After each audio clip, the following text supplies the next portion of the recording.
কাছাড়ের কাটিগড়ায় নবনির্বাচিত বিধায়ক কমলাক্ষ দে পুরকায়স্থকে ঘিরে দেখা গেল সংবর্ধনার জোয়ার। শুক্রবার সিদ্ধেশ্বর প্রগতি সংঘের উদ্যোগে আয়োজিত এক সংবর্ধনা সভায় অংশ নিয়ে তিনি কাটিগড়ার সার্বিক উন্নয়নের আশ্বাস দেন। বেহাল সড়ক, নদী ভাঙন, স্বাস্থ্য ও শিক্ষা সমস্যার সমাধানে পরিকল্পিতভাবে কাজ করার প্রতিশ্রুতি দেন তিনি। অনুষ্ঠানে সংঘের উন্নয়নমূলক কর্মকাণ্ডের জন্য ৫ লক্ষ টাকার অনুদান ঘোষণাও করেন বিধায়ক।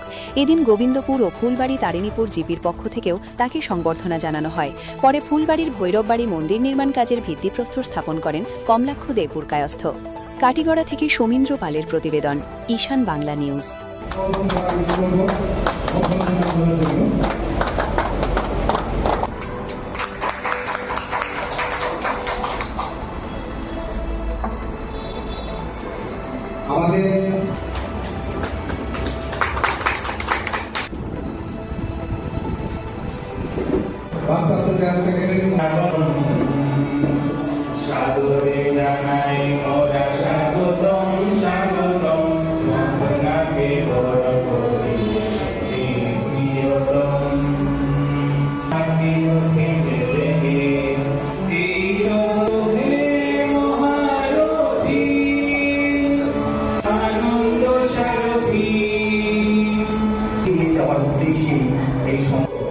এই অঞ্চলের মানুষ অনেক খাইবার রয়েছে।